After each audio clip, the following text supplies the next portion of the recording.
And with that, we say hello, Jen Hildreth. Great to be back alongside former NWSL midfielder Jordan Angeli. It is no easy feat, Jordan, to play 3 games in a week. Oh, and that's what it's going to be all about, Jen. You can talk tactics all you want, but in a 3-game week, it is about mentality and which team has better grit and focus. For this Chicago team, I think it's going to come down to communication and compactness on the Portland side, as they've done all season. Let the ball do the work and see if they can get Chicago chasing around the field today. One of the biggest things that sets Sophia Wilson apart from other forwards is that quick change of pace, and she has gotten that zip back where she just can accelerate and explode past a defender. 2 goals in 2 games. We have watched her grow into one of the best playmakers in this league. I like the pocket she finds. She can find the back of the net. She can also figure out that final pass. Chicago's doing an okay job of recognizing what's in front of them. These types of rotations where they can get a midfielder out wide, Alozia then stretches the field. If there's space on the ball, they should try to go quickly in attack, and they are threatening this way.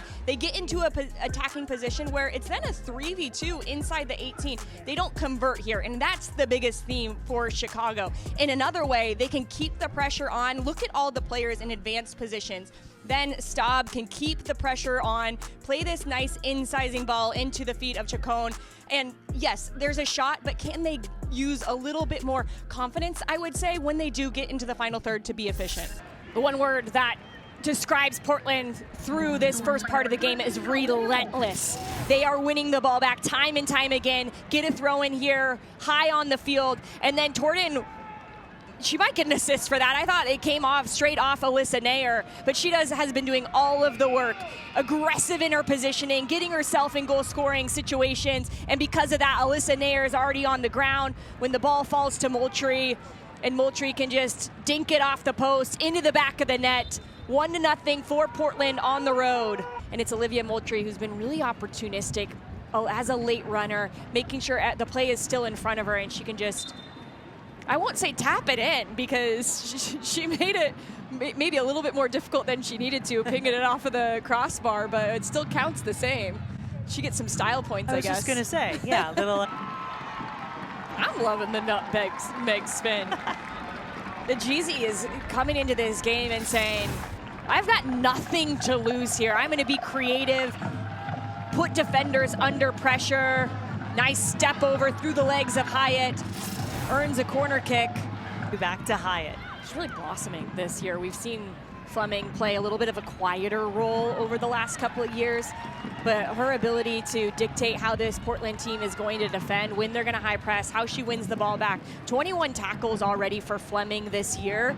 Last year, Jen, the whole season, 27. So she's really in the right place at the right time, reading the ball well, and stepping up when it comes to leadership and saying, all right, I'll just show you how to do it.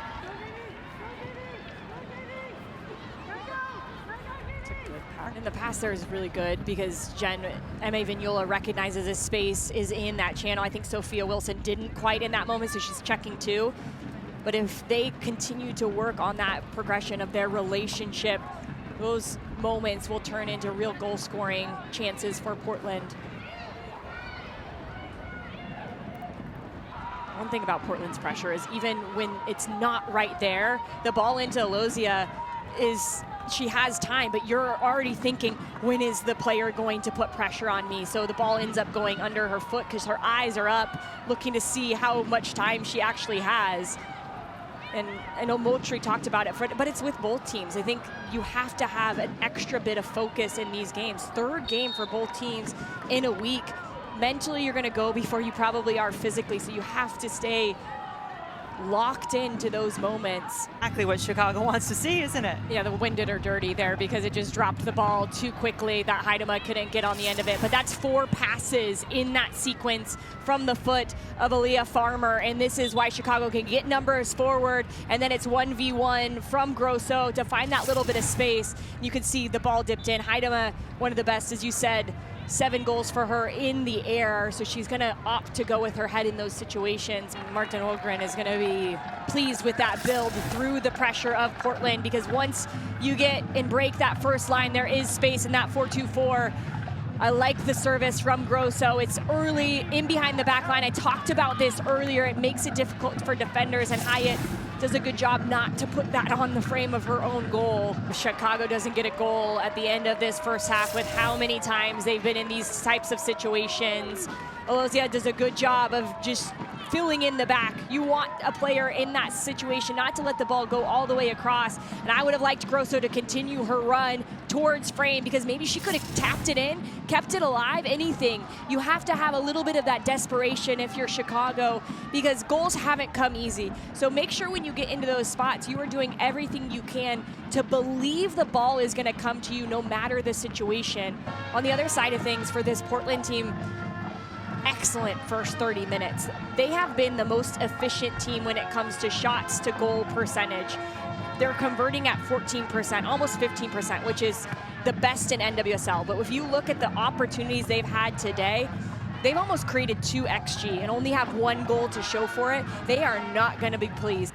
Well, there's the cherry on top for the Thorns. They knew they needed it. We're straining to find it, and Moultrie, as she always does, knows the right space to put the ball into. And Alyssa Naeher timed one right about 10 minutes ago to perfection. But this one is just a little too far in front of her. Can't get down and affect the play. And Raylan Turner does a really good job from a difficult angle outside the frame of the goal to get this back on frame. 2-0 Portland, a really big insurance goal for them. You mentioned it, Liv, 9 points in a week. Before the season, everybody's thinking about what's going on in Portland. You guys are proven that everything is happening there. What are you guys telling the league with these performances? I mean, I think it's funny, like, we don't need to look at the standings, like, it's too early.